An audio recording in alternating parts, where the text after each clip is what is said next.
Hello बच्चों, चलिए प्रश्न को देखते हैं। एक लेजर टॉर्च से प्रकाश की बीम एक लेंस पर डाली जा रही है। क्या इससे अच्छा खासा वर्णीय विपतन हो सकता है?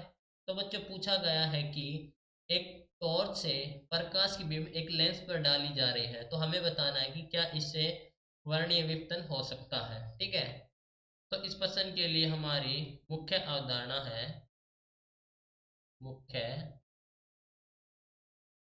अवधारणा वो है वर्णीय विपतन।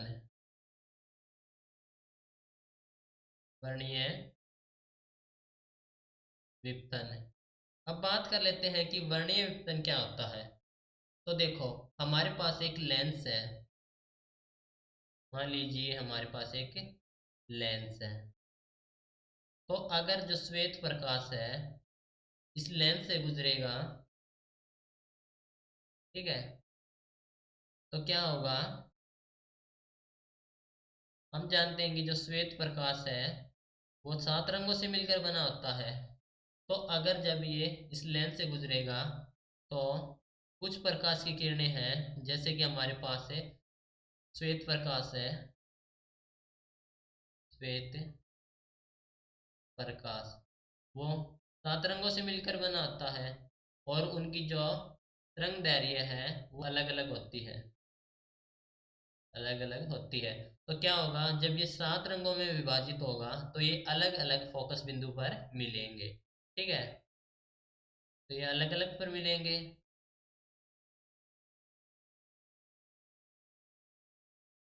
क्यों? क्योंकि अलग अलग तरंग दैर्घ्य के कारण ये इनका विचलन अलग अलग होगा। जैसे कि ये हमारे पास है लाल, आर से लिखेंगे। ये है बैंगनी भी, क्योंकि जो हमारे पास है अगर वेवलेंथ अधिक होगी, वेवलेंथ अधिक होगी तो क्या होगा? विचलन कम होगा, विचलन कम होगा। और अगर वेवलेंथ कम है तो विचलन अधिक होगा, तो विचलन अधिक।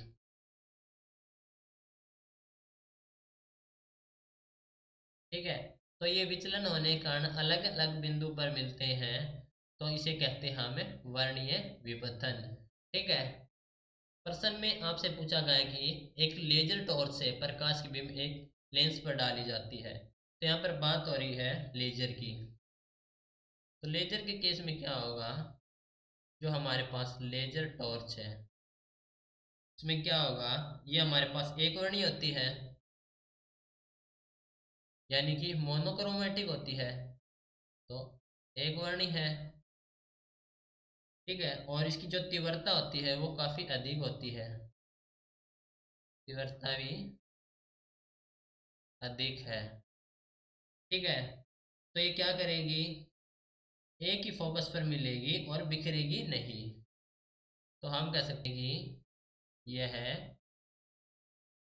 एक ही फोकस पर मिलेगी। ठीक है, एक ही फोकस पर मिलेगी, जिसके कारण क्या होगा, वर्णीय विपतन नहीं होगा।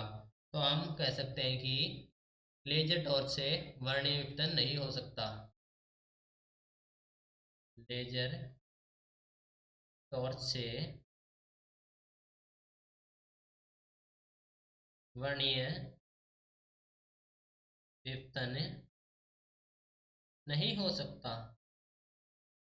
ठीक है, तो ये था इस प्रश्न के लिए उत्तर। आशा करता हूँ आपको समझ आया होगा। धन्यवाद।